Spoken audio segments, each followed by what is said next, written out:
Hello and welcome to today's video. Today we are looking at You is for You and Me by Bee's Knees Lacquer. This was a charity polish that was meant to be similar to Your Golden Traitor, but with flakes instead of shimmer. I do have Your Golden Traitor and I love it, so I had to have this as well. And it doesn't violate my rules because this is a jelly with flakes and the other one's a jelly with shimmer. It's almost like she knew. Thank you, BKL. I was also happy to be able to buy a charity polish because that's just always a nice bonus. So all around, I was quite pleased to buy this one. Now, as you can probably see, this is more of a sheer polish, just like Your Golden Traitor. There is no opacity to be had. This has an amber base, just a golden color that has a touch of orange in it. And you can see in that first coat that I have gotten plenty of flakes out. You could wear this in one coat. I probably will when the mood suits me or a particular polish I'm wearing it with requires that. I do have other very sheer polishes that this could match. The flakes are very easy to work with. I didn't push a single one back onto my nail from the edge. The only bad part is that because I'm inside and it's the filming setup, we're really only getting to see the green shift. I think you can see a bit of gold on my other fingers. Do not worry, this looks absolutely incredible when we get past the application. In two coats, you get even more flakes and just a bit more base color. As I said earlier, this will not be opaque. It does not matter what you do. My advice is, of course, don't try. It's pointless.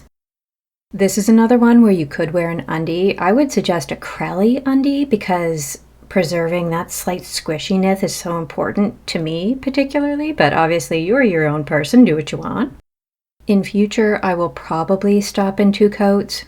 I feel like I have enough color. I have plenty of flakes. Now the other thing that is happening here is you can see some interesting artifacts from the flakes in the background. They're sort of looking like red or orange when they're not being directly illuminated by a light source. I like the effect. I think it gives the flakes some variation even though there is probably only one type in here. In just a second, we're going to move on to the third coat. Inside and in my current lighting setup, this does sort of have a false opacity. Most of that is because there's just so many flakes now. The light reflecting off of the surface of the nail is very bright. However, as soon as I get into the sun, you will definitely notice how easy it is to see right through to the nail. I did find a very cute saltwater fish called the Pajama Cardinalfish. Because this polish is basically every color, I knew I'd never find a true match. But I love the truly crazy body plan of this fish. He has a yellow front half, blue lips, bright orange eyes, and then he's got a black stripe in the middle, or possibly slightly mottled, and then he's got polka dots on the back end. Maybe more of a spirit animal than an actual representation. We have made it out into the sun, and immediately it doesn't even look like the same polish. We're getting a pastel aqua shift, and when I raise my fingers, you see that lovely violet. I think it can look a bit pink up there as well. When I swing left, you get more of that gold into green when my fingers are down. But the purple and aqua are so pretty when I lift my fingers. This polish shifts so easily. They share the spotlight pretty nicely. Absolutely stunning polish. Dare I say, maybe even more beautiful than Your Golden Traitor.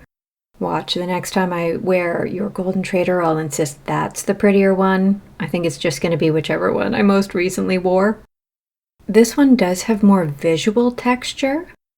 So I think it makes it look a little more interesting, especially if you find yourself liking a bit of a busier look, which I often do. In bright light, the flakes can look somewhat more like a shimmer. The extreme glow can make them sort of visually run together a bit. In the shade, we started with a gold and green with a hint of aqua.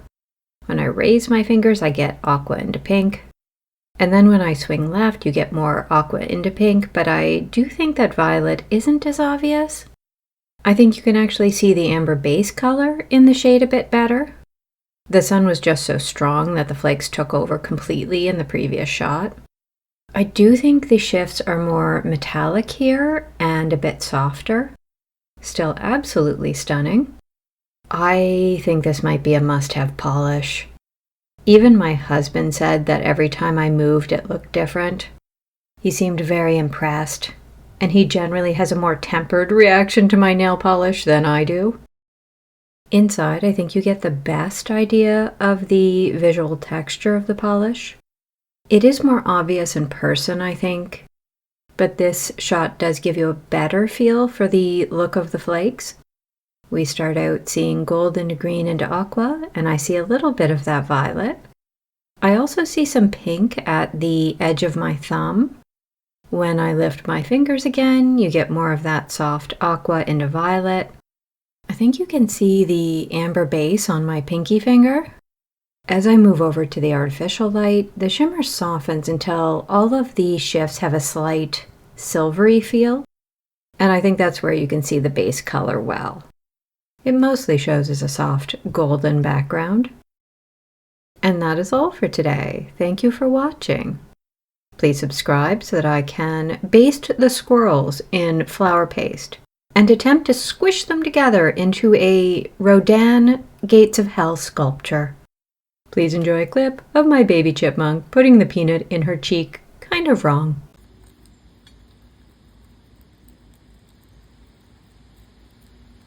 As soon as I get into the sun, you will definitely see how easy it is just to look right through into, no, not into. I know how to talk. I'm good at this. I do this all the time and I still can't say a simple sentence.